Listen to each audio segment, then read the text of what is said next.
Good morning, everyone. Welcome to A Spoonful of Manna. I hope you've been really enjoying the devos we've been making.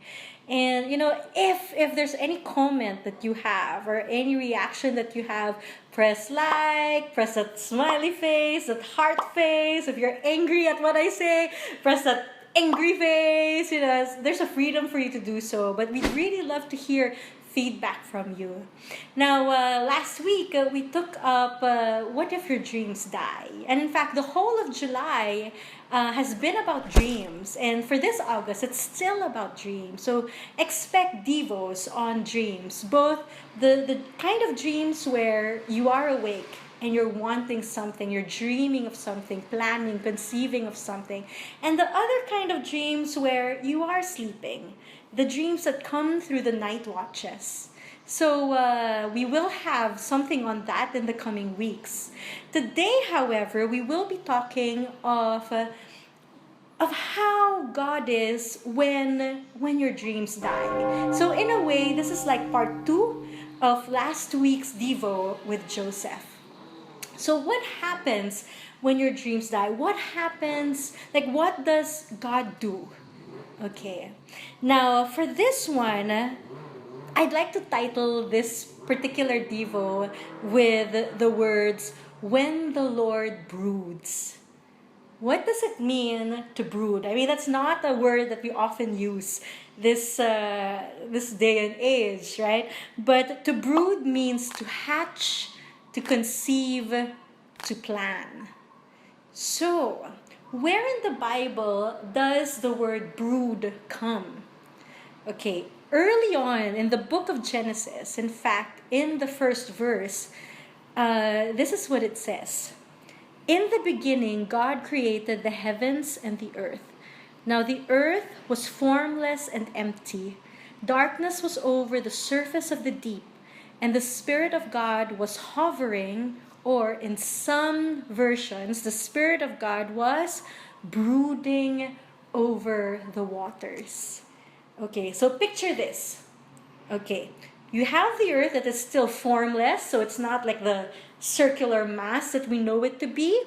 Okay, there's like empty space, darkness, and yet there was this deep surface, and there was water present, and you have God, the Spirit of God, brooding, hovering.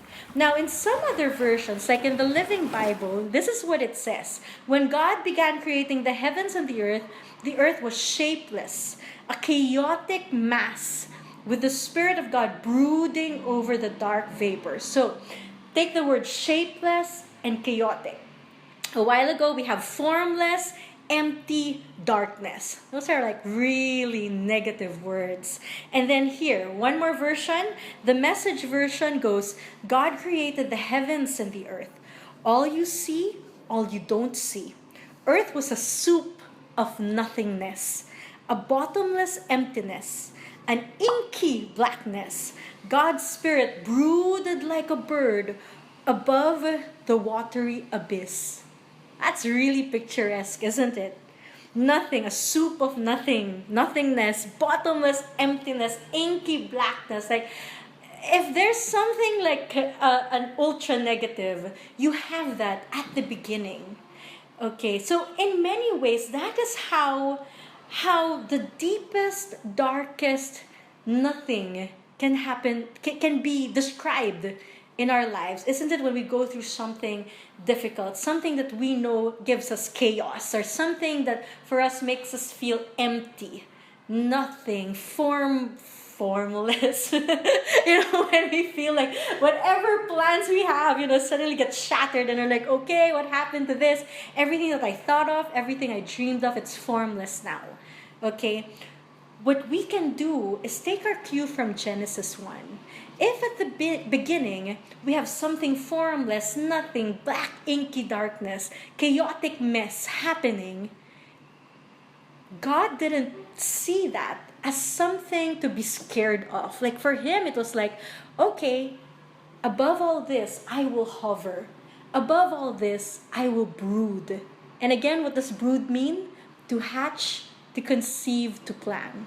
So this is the thing.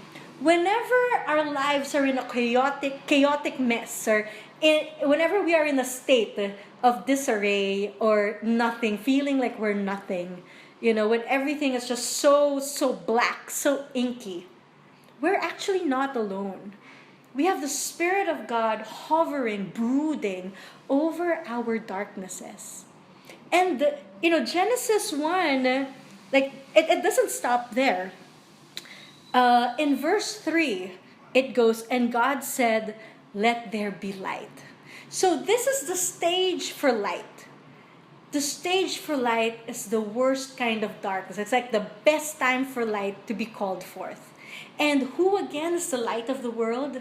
Jesus. So it was as if God the Father was saying, okay, I am calling forth the presence of Jesus to come into this chaotic mess.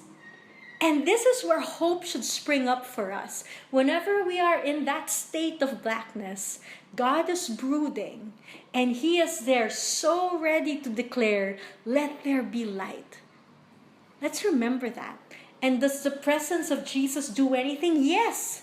Because when this happens, what happens is the darkness is dispelled. Something new is birthed. Something new is formed. And that's what happens when Jesus gets into the picture of our darknesses. He births something new. So if a dream dies in our lives, guess what? That's not the end of the world. Because God is there. He is present.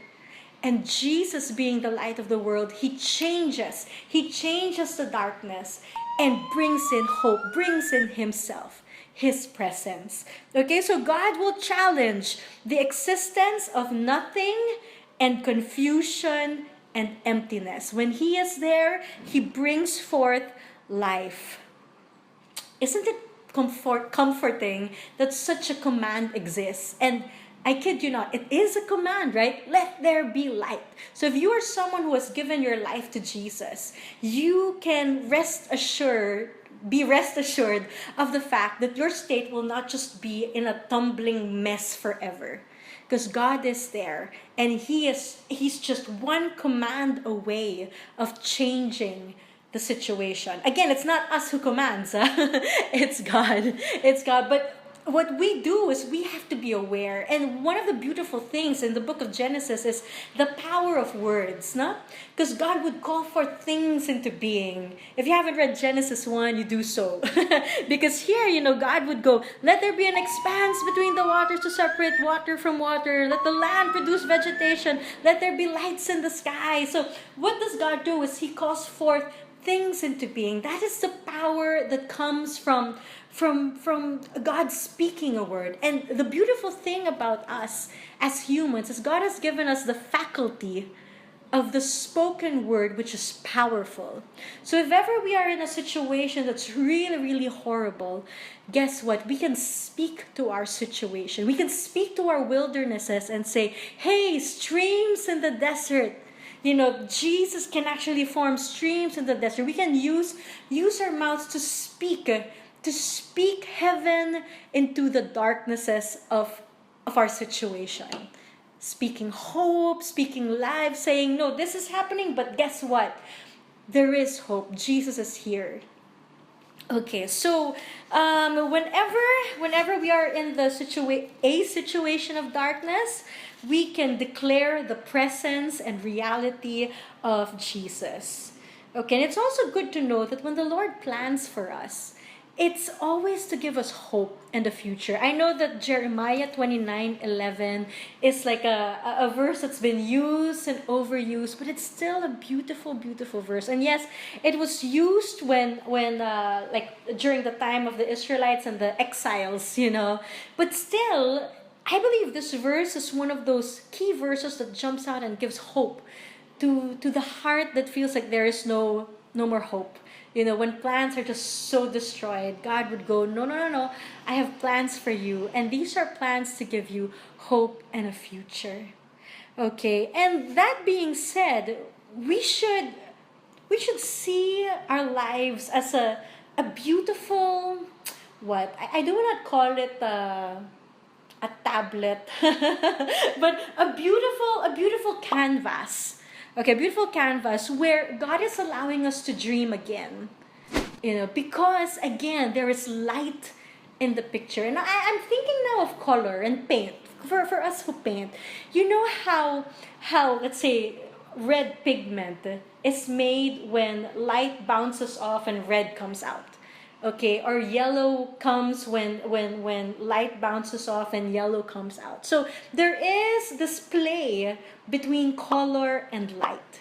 And dreams are like that, they ought to fill our lives with color, ought to fill our lives with hope and expectation.